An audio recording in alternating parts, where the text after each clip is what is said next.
Bapak Ibu pejuang PPG, kembali lagi bersama saya. Kita akan membahas soal-soal tryout SJT yang sering muncul untuk PPG dalam jabatan dan juga di PPG prajabatan ataupun P3K guru. Oke, jadi harapannya semoga Bapak Ibu dengan menonton video ini bisa lebih paham lagi dan bisa belajar bareng lagi untuk dapat hasil yang diinginkan. Oke, langsung kita bahas.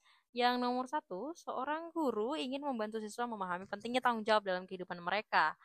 Dalam lingkungan sekolah maupun di luar sekolah, guru ingin memastikan bahwa siswa tidak hanya memahami konsep ini secara teori, tapi juga dapat merefleksikan dan menerapkan di kehidupan sehari-hari apa yang sebaiknya dilakukan guru terkait hal tersebut.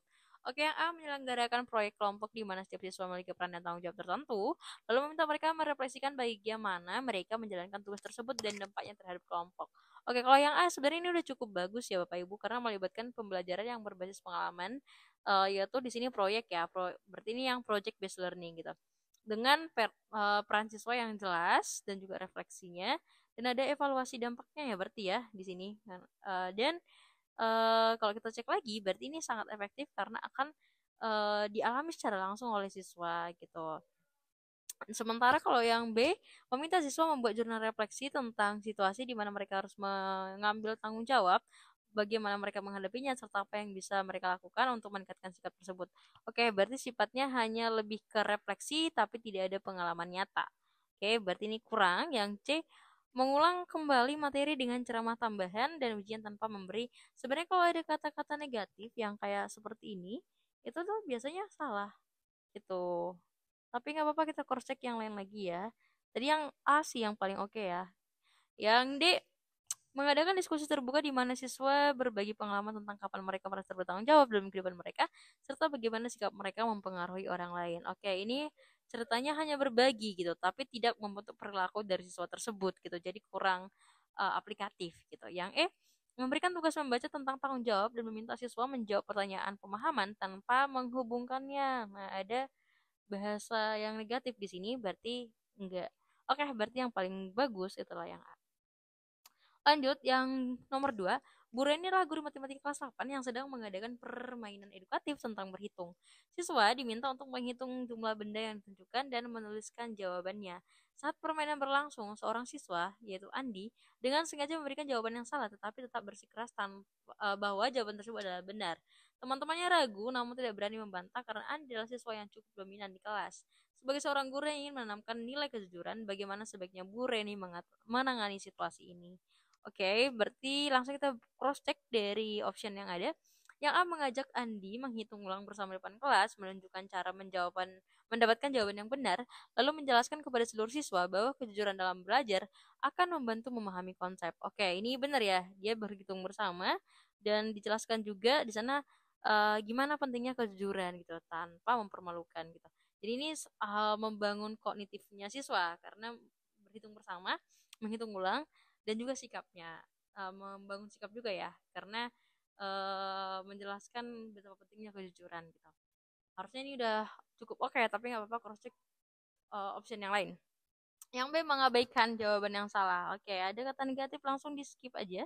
Yang C menggunakan kasus ini sebagai kesempatan untuk menyampaikan tentang pentingnya kejujuran dalam belajar, lalu minta beberapa siswa lain untuk menghitung bersama tanpa menyalahkan Andi secara langsung. Oh, mirip ya sama yang C, tapi menghitung bersama tanpa menyalahkan Andi secara langsung.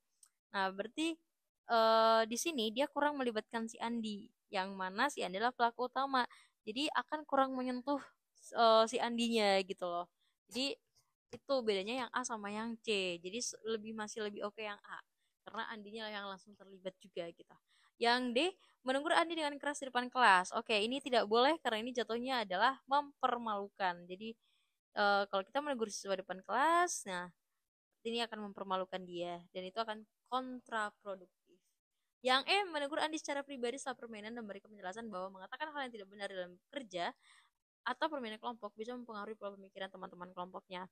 Nah, kalau dia langsung memanggil secara pribadi, berarti ini terlalu personal dan sebenarnya momen pembelajarannya telah hilang gitu loh. Nah, berarti yang paling oke adalah yang A. Lanjut yang nomor 3, Anda adalah guru seni budaya Untuk asesmen proyek akhir, siswa diminta membuat karya seni bertema ekspresi budaya lokal. Ada kelompok yang terdiri dari Rani, siswa yang berasal dari suku yang sangat menjunjung tinggi tradisi tertentu dan ingin mempresentasikannya secara murni. Dan Kevin, siswa yang gemar seni kontemporer dan ingin menginterpretasikan budaya lokal dengan sentuhan modern dan kadang cenderung provokatif. Saat perancangan proyek terjadi perdebatan, Rani merasa karya Kevin tidak menghargai kesakralan atau kemurnian budaya mereka, sementara Kevin berpendapat bahwa seni adalah kebebasan berekspresi dan interpretasi adalah hal yang wajar. Sebagai guru, Anda merasa hambatan ini dapat mempengaruhi jadwal proyek secara keseluruhan. Tindakan manakah yang paling tepat Anda lakukan? Oke, kita cross check A, B, C, D, E ya. Yang A menilai kedua karya berdasarkan kriteria seni, rupa, teknis saja. Nah, ini saja nih. Itu cuman menilai dari komposisi, warna, dan lain-lain, dan mengabaikan. Nah, ada makna negatif langsung kita eliminasi. Yang B memanggil Rani dan Kevin secara terpisah untuk menjelaskan akar permasalahan, kemudian menasihati untuk saling menghargai dan minta saling menerima ide untuk rencana proyeknya. Oke, berarti kalau di sini yang option B itu sebenarnya terlalu sempit ya dan hanya kedua individu tersebut gitu. Jadi kurang reflektif dia nantinya. Tapi nggak apa-apa, cross check lagi yang option lain. Yang C mengumpulkan Rani dan Kevin menjelaskan bahwa interpretasi seni itu beragam namun harus tetap menjaga etika dan batas-batas kebebasan berekspresi dalam konteks budaya. Nah, yang ini udah lebih oke ya. Jadi guru telah menjembatani dialog budaya antara si Rani dan si Kevin di mana eh, tetap harus menjaga etika dan juga ruang ekspresi. Apalagi dalam konteks budaya gitu ya. Harusnya ini udah cukup oke, tapi nggak apa-apa kita cross check yang D sama E, mana tahu ada yang lebih baik lagi. Karena ini ada skornya 5, 4, 3, 2, 1 ya. Yang dia menjelaskan kepada Rendra bahwa karya seninya unik, namun sekolah memiliki tanggung jawab untuk menjaga etika dan norma publik, sehingga meminta Rendra merevisi bagian sensitif karyanya. Oke, kalau kita cek yang ini, dia tuh kurang adil ya untuk Rendra itu sendiri, karena dia harus merevisi gitu. Yang E menjelaskan karya seni Rendra unik, namun sekolah memiliki tanggung jawab untuk, oh sama ya, yang dia sama yang E ya, tapi membuat yang ini Rendra untuk membuat presentasi lisan menjelaskan makna karyanya di depan Anda. Oke, berarti ini juga terlalu personal ya dan tidak adil untuk Rendranya. Oke, berarti yang emang paling oke itulah yang C. Lanjut yang nomor 4. Anda adalah guru seni budaya kelas 10. Salah satu proyek akhir semester adalah kreasi seni berbasis budaya lokal. Seorang siswa bernama Rendra yang sangat kreatif dan memiliki latar belakang keluarga yang memegang teguh tradisi tertentu, membuat sebuah karya seni instalasi yang secara visual sangat kuat dan artistik. Namun, instalasi tersebut menggunakan simbol-simbol atau motif yang bagi sebagian besar masyarakat umum, termasuk beberapa guru dan siswa di sekolah, dianggap tabu, tidak sopan, atau bahkan bisa memicu kesalahpahaman karena interpretasi yang berbeda. Anda khawatir karya ini dapat menimbulkan kontroversi atau bahkan merusak citra sekolah jika dipamerkan. Di satu sisi, Anda menyadari bahwa hal ini adalah bagian dari kebebasan berekspresi melalui seni. Bagaimanakah tindakan Anda? Oke, yang nomor 3 sama yang nomor 4 lumayan relate ya, lumayan kayak berhubungan gitu. Oke, tapi nggak apa-apa, kita cross check ya jawabannya, yang option yang mana yang terbaik gitu.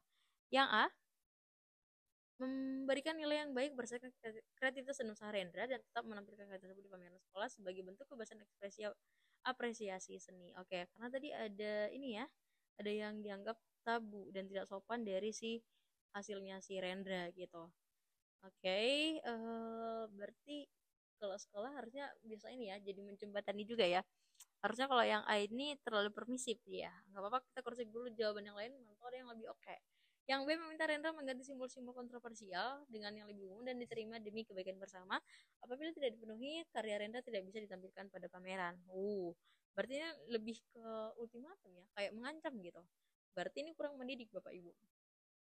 Cross check lagi yang C, memuji kreativitas dan kedalaman makna karya Rendra dengan mendiskusikan potensi interpretasi norma negatif masyarakat dan tetap pameran di ruang terbatas. Oke, kalau kita lihat yang C ini berarti dia artinya cuma ditampilkan diam-diam ya gitu dan tidak transparan. Nah, kita uh, cari dulu aja jawaban yang lebih oke lagi. Mana tahu ada yang lebih oke nih. Karena ini agak kurang klik ya. Yang D, menjelaskan kepada Renda bahwa karya seninya unik, namun sekolah memiliki tanggung jawab untuk menjaga etika dan norma publik sehingga Meminta Rendra merevisi bagian sensitif karyanya. Oh, oke. Ini lebih oke ya. Jadi dijelaskan dulu gitu. Harusnya gimana karena di sekolah gitu, dan kalau ada bagian sensitif bolehlah agak direvisi dikit gitu ya. Oke, ini cukup oke.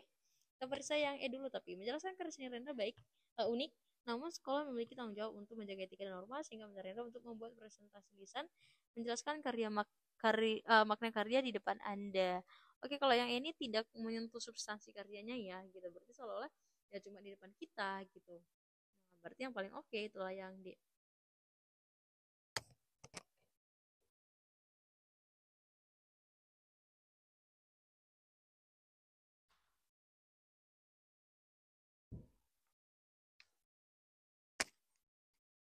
Lanjut yang nomor 5, Bunia adalah guru biologi kelas 11 yang selalu berusaha menciptakan suasana kelas yang positif dan inklusif. Satu hari, mengamati Riko, seorang siswa sering terlihat ragu untuk berbicara dalam diskusi kelas dan tampak cemas setiap kali harus menyampaikan pendapatnya.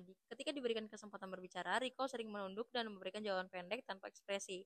Teman-temannya mulai kehilangan kesabaran dan terkadang mengabaikan keberadaannya dalam aktivitas kelompok. Sebagai seorang guru, bagaimana sebaiknya Bu Nina menangani situasi ini? Oke, berarti si Riko ya yang pemalu ini, yang ragu-ragu gitu.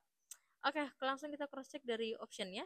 A. Mendekati Riko secara pribadi dan mengajaknya berbicara tentang apa yang membuatnya merasa cemas. Selanjutnya secara perlahan memberinya kesempatan berbicara dengan cara yang lebih aman. Oke, ini boleh ya. Masih cukup oke. Yang B. Mengadakan kegiatan kelas mendorong seluruh siswa untuk mendengarkan pendapat setiap teman dengan permainan interaktif atau diskusi santai agar semua siswa merasa lebih nyaman. Oke, kalau yang B ini dia terlalu umum ya. Padahal Riko yang masalah dia, jadi dia nggak menyelesaikan masalah gitu. Yang C, mendukung Riko dengan cara memuji setiap kali ia mencoba berbicara, tapi tidak memberikan solusi tentang bagaimana. Ini berarti udah yang negatif ya, tidak memberikan solusi, dia udah makna negatif, berarti tidak lanjut. Yang D, meminta Riko untuk lebih berani berbicara tanpa harus memberikan dukungan, maknanya udah negatif, langsung di skip. Yang E, mengabaikan. Oke, mengabaikan lagi nih ya. Berarti jawaban yang paling oke ini adalah yang A ya tadi ya. Oke, yes. Karena kalau yang B dia tadi terlalu umum. Lanjut yang nomor 6. Bu Sinta adalah guru fisika di kelas 9 SMP. Ia memberikan tugas eksperimen kelompok. Namun, ia melihat dua siswa, Andi dan Rina, terlibat dalam perselisihan karena merasa salah satu dari mereka tidak bekerja cukup keras dalam tim. Mereka mulai saling menyalahkan dan suasana kelompok menjadi tidak kondusif. Sebagai seorang guru, bagaimana sebaiknya Bu Sinta menangani situasi ini? Oke, kita langsung cross check lagi option. Yang A, menegur mereka dan minta mereka untuk segera menyelesaikan masalah tanpa memberikan arahan bagaimana. Oke, ada makna negatif di sini, langsung kita coret. Yang B, mendekati Andi dan Rina, mendengarkan perspektif masing-masing tanpa menghakimi. Ini maknanya positif ya, meskipun ada kata tanpa di sini. Oke, lalu membimbing mereka untuk mencari solusi bersama dan memperbaiki komunikasi mereka. Oh, makalah ini bagus ya. Kita tandain dulu. Yang C, memisahkan Andi dan Rina dari kelompok, tapi tanpa memberikan pemahaman. Oke, ini negatif lagi nih. Yang A, mengabaikan konflik. Oke, berarti yang paling oke adalah yang berapa? Lanjut yang nomor 7. Anda adalah guru bahasa Indonesia. Hari ini Anda merasa sangat lelah dan sedikit kesal karena semalam terjadi perselisihan kecil dengan anggota keluarga di rumah. Saat pelajaran berlangsung, dua siswa di barisan belakang mulai berbisik-bisik dan tertawa cekikikan hingga mengganggu konsentrasi siswa lain yang sedang mengerjakan latihan menulis esai. Tindakan manakah yang paling tepat Anda lakukan untuk merespons situasi ini? Oke, yang A, secara tegas meminta siswa keluar kelas untuk menenangkan diri dan tetap akan mengurangi nilai uh, keaktifan mereka. Langsung ngejudge nih ya, berarti ya. Dia agresif nih. Yang B, mengabaikan, maknanya negatif, mengabaikan kedua siswa. Nah, salam. Yang C, menenangkan diri sejenak dan meminta kedua siswa dengan isyarat mata agar tetap terlibat pembelajaran dan akan menegurnya jika masih abai. Oke, ini masih cukup bagus. Yang dia menghentikan seluruh aktivitas kelas dan meminta kedua siswa tersebut untuk saling mengingatkan jika ada yang berbuat gaduh. Oke, ini terlalu agresif juga. Yang E, menghentikan seluruh aktivitas kelas, meminta kedua kelas untuk saling mengingatkan jika ada yang sama ya. Opsi D sama E ya. Oke, dan jujur ini tidak sesuai dengan konteks. Oke, berarti jawaban yang paling oke adalah yang C. Nomor 8. Anda adalah guru kimia di kelas 10. Setelah siswa mempelajari konsep-konsep dasar tentang algebrasi atau tahap abstrak conceptualization, kita kini Anda ingin mereka menerapkan pemahaman tersebut dalam sebuah eksperimen baru. Anda menugaskan kelompok siswa untuk merancang sendiri percobaan sederhana untuk menguji pengaruh suhu terhadap laju reaksi antara logam dan asam. Namun, saat proses perancangan, beberapa kelompok terlihat bingung tentang bagaimana memulai variabel apa yang harus dikontrol dan langkah-langkah praktis apa yang harus diambil. Mereka tampak kesulitan mengaplikasikan teori ke dalam desain eksperimen nyata.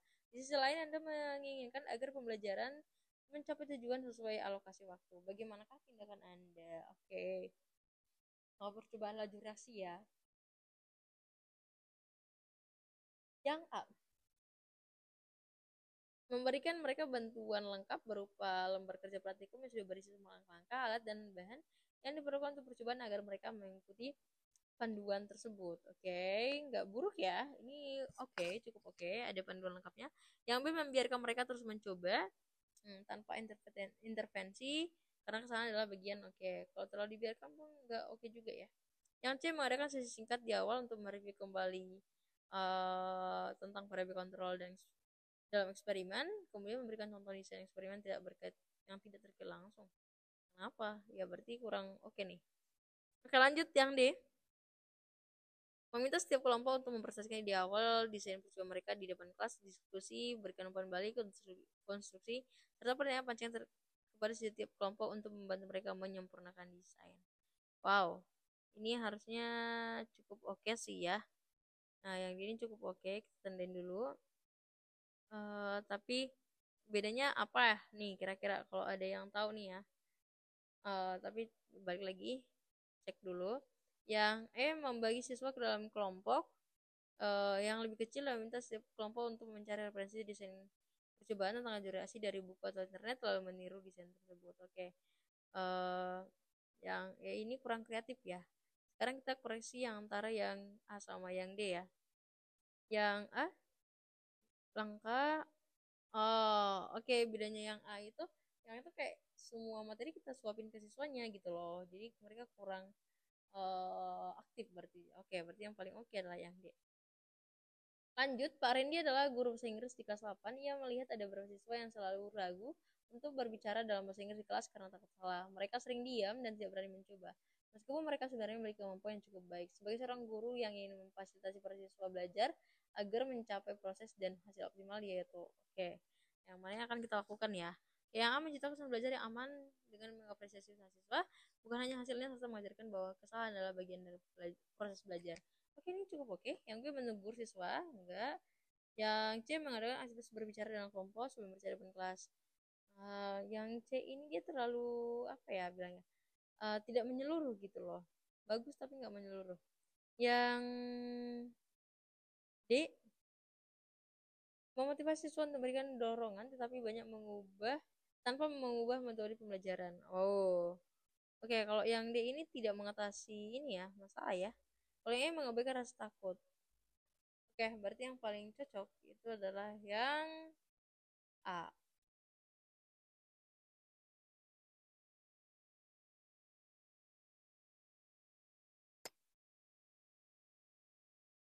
Lanjut yang nomor 10, sejumlah siswa merasa bingung dalam menentukan pilihan karir yang sesuai dengan minat dan kemampuan mereka. Guru ingin memilih asesmen non-tes yang tepat untuk membantu mereka bagaimana cara terbaik bagi guru untuk membantu siswa memahami pilihan karir mereka melalui asesmen non-tes. Oke, berarti gimana nih cara terbaik guru untuk membantu siswa ya? Yang A, memotivasi siswa untuk mengembangkan minat dan menghadapi kesulitan sendiri sesuai kehidupan dia. Oke, masih cukup kurang ya, dia terlalu pasrah berarti. Yang B, memberikan referensi bacaan informasi tentang berbagai pilihan karir dan bidang studi lanjut. Oke, kalau yang B ini cuman informatif doang, tapi tidak aplikatif ya. Yang C, menggunakan asesmen minat dan bakat untuk membantu siswa menggali potensi dan preferensi karir mereka. Oke, nomor 10 good enough. 11, mengadakan sesi konseling karir untuk membahas prospek pekerjaan dengan kepribadian dan keterampilan siswa. Yang D ini sebenarnya bagus, tapi sebagai tindak lanjutnya harusnya. Yang E mengajak alumni berbagi pengalaman mengenai pilihan karir mereka untuk memberi inspirasi kepada siswa. Oke, ini bukan asesmen tapi. Oke, berarti yang kita cari sebagai bagian dari asesmen adalah yang C.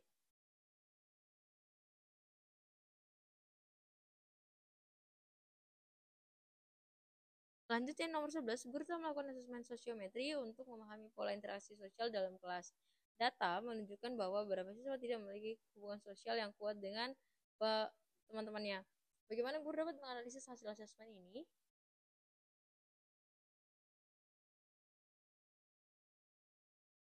Untuk memberikan layanan bimbingan dan konseling yang sesuai. Oke.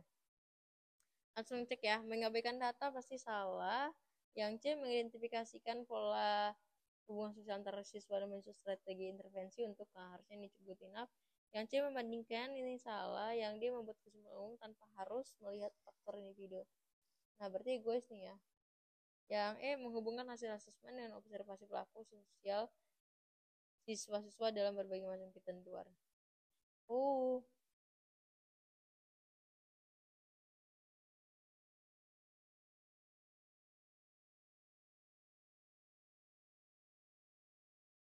oke, lanjut. Yang E, menghubungkan hasil asesmen dengan observasi perilaku sosial siswa-siswi untuk berbagai macam kegiatan di luar kelas. Oke, berarti ini kalau yang E itu cuma tambahan, bukan utama ya. Berarti yang paling oke itulah yang Bravo.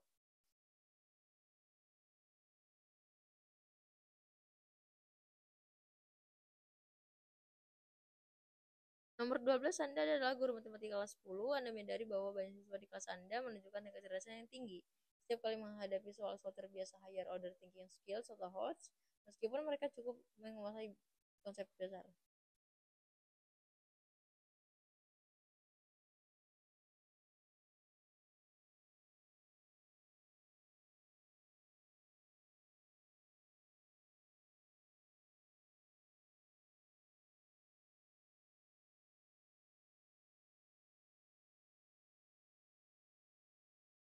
Lanjut yang nomor 12, Anda adalah guru matematika kelas 10. Anda menyadari bahwa banyak siswa di kelas Anda menunjukkan tingkat kecerdasan yang tinggi setiap kali menghadapi soal-soal berbasis high order thinking skills atau HOTS. Meskipun mereka cukup menguasai konsep dasar, mereka seringkali langsung menyerah atau panik.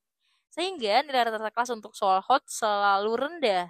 Anda ingin memberikan bimbingan klasikal untuk mengatasi masalah ini, namun Anda bingung bagaimana mengidentifikasi secara spesifik akar masalah kecemasan tersebut agar bimbingan yang diberikan tepat sasaran. Tindakan manakah yang paling efektif Anda lakukan untuk mengidentifikasi kebutuhan bimbingan klasikal terkait kecemasan siswa tersebut? Oke, berarti pilih yang terbaik ya. Jawabannya cuma satu. Oke, yang A, langsung merancang sesi bimbingan tentang strategi pengerjaan HOTS dan teknik relaksasi, berasumsi bahwa oke, ini asumsi doang ya. Harusnya nggak boleh ya. Lanjut yang B, membagikan kuesioner singkat kepada siswa yang berisi pertanyaan-pertanyaan terbuka tentang perasaan mereka saat menghadapi soal HOTS, kesulitan yang dialami, dan apa yang mereka harapkan dari guru. Oke, ini oke ya, karena ditanya adalah gimana untuk mengidentifikasi ya. Berarti harusnya ada asesmen diagnostik gitu. Yang C, berdiskusi secara personal dengan beberapa siswa yang paling sering menunjukkan kecemasan. Oke, berarti ini dia tidak representatif ya, karena cuman personal ke beberapa orang gitu. Yang dia mengadakan survei cepat melalui polling singkat di kelas untuk mengetahui apakah sebagian besar siswa setuju bahwa mereka cemas terhadap soal HOTS tanpa menggali alasannya. Oke, tanpa menggali alasan lagi-lagi udah maknanya negatif ya. Dan ini juga terlalu umum gitu.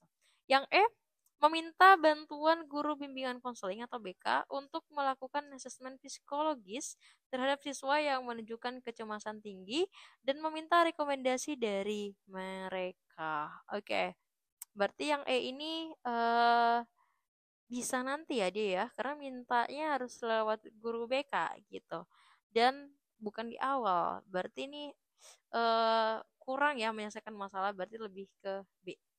Nomor 13, anda adalah guru bahasa Inggris kelas 12. Anda telah mencoba mendekati seorang siswa bernama Tommy yang sering bolos dan menunjukkan sikap cuek terhadap pelajaran, meskipun Anda tahu ia memiliki potensi.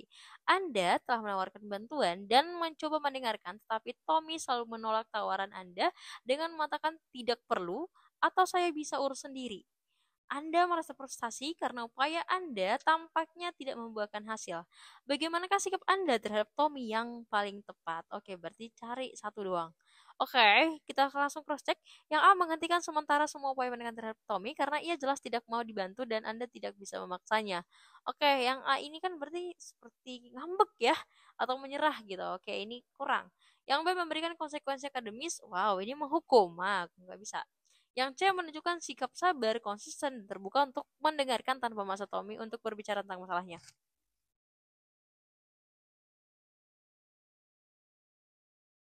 Makasih ya. Oke, thank you, thank you. Oke, ini adalah jawaban yang paling oke ya. Ada sikap sabar, konsisten, dan juga membangun kepercayaan siswa.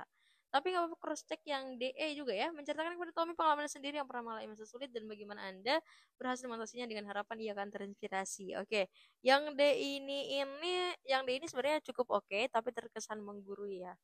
Yang menyarankan Tommy untuk menemui guru BK karena masalahnya mungkin lebih kompleks dari sekedar pelajaran. Oke, kalau yang ini bisa ini ya nantinya gitu loh dan apa ya kayak kita terlalu menyerahkan gitu loh kita harus ngasih kontribusi dulu ya berarti yang C yang nomor 14 dalam proses penyusunan perencanaan individual dengan siswa bernama Budi, Anda menemukan Budi masih ragu-ragu dan belum yakin tentang apa aja minat atau kekuatannya.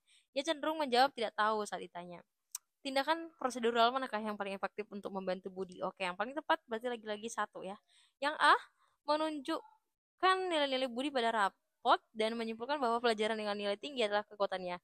Lalu menyarankan minat berdasarkan nilai tersebut. Oke, kalau yang A ini tidak reflektif ya, masih kurang. Yang B meminta Budi untuk mengisi lembar kerja sederhana yang berisi daftar keinginan atau mata pelajaran dan meminta dia menandai mana yang paling ia nikmati atau merasa paling mudah dilakukan. Oke, ini membantu siswa ya untuk mengenali minat bakatnya gitu karena ada self assessment di awal dan ini mudah dan juga nyata gitu. Jadi harusnya B yang paling oke tapi nggak apa-apa cross check CDE lagi. Yang C menceritakan pengalaman Anda sendiri. Oke, ini tidak konkret ya. Tapi dia lebih kayak inspiratif aja gitu. Yang D meminta Budi untuk bertanya kepada orang tua tentang kekuatannya. Nah, lagi-lagi ini berarti tidak menggali dari dalam dirinya ya. Yang E memantau Budi untuk mempelajari nilai rapot untuk menemukan kekuatannya pada mata pelajaran tertentu serta memberikan bla bla bla berarti ini tidak reflektif juga. Berarti emang jawaban yang paling oke adalah yang B. Lanjut nomor 15. Sejumlah siswa mengadakan mengalami Nomor 15, sejumlah siswa mengalami motivasi belajar rendah dan tidak menunjukkan minat terhadap pelajaran guru. Uh, Nomor 15, sejumlah siswa mengalami motivasi belajar rendah dan tidak menunjukkan minat terhadap pelajaran. Guru ingin merancang sistem dukungan untuk meningkatkan motivasi akademik mereka dalam mata pelajarannya. Apa langkah terbaik yang bisa diterapkan dalam merancang strategi dukungan bagi siswa dengan motivasi belajar yang rendah? Oke, yang A menyediakan program bimbingan motivasi yang mencakup refleksi diri, eksplorasi tujuan akademik, dan teknik peningkatan motivasi. Oke, ini good enough ya, ini cukup oke, gak apa-apa, tapi cross check yang option lain. Yang B membiarkan siswa. Oke, langsung kita eliminasi karena maknanya negatif. Yang C menciptakan lingkungan belajar yang lebih interaktif, menarik untuk meningkatkan keterlibatan siswa dalam aktivitas pembelajaran. Oh, oke, ini cukup oke. Kita deh nanti ya. Yang D membuat sistem asesmen motivasi akademik dan interpretasi berbasis personal bagi siswa dalam aktivitas pembelajaran. Oke, ini uh, lebih ke bagian A. Oke, kita cross check deh. Tapi ini masih maknanya masih positif. Kita tandain dulu. Yang E memberikan ceramah motivasi tanpa harus membangun. Oke, langsung dibuang ya. Karena maknanya negatif. Oke, sekarang kita pilih antara A, C, D. Yang A menyediakan program bimbingan motivasi yang mencakup refleksi diri, eksplorasi tujuan akademi dan teknik peningkatan motivasi. Yang B menciptakan lingkungan pembelajaran bla bla bla bla. Nah, ini sebenarnya yang C ini terkandung di A ya, karena ada program bimbingan motivasi gitu ya. Nah, kalau yang D sistem asesmen motivasi akademik. Nah, ini juga terkandung di A, tapi A itu dia lebih mencakup semua gitu. Karena strateginya menyeluruh, ada refleksi, ada eksplorasi, dan ada teknik peningkatan motivasi juga. Berarti dari sini option yang paling oke adalah yang A. Oke, terima kasih Bapak Ibu untuk waktunya. Semoga PPG-nya ataupun mungkin P3K-nya lancar, dapat sesuai yang diinginkan. Eh, Jangan lupa di like, di komen, di subscribe, bisa di share juga. Bapak Ibu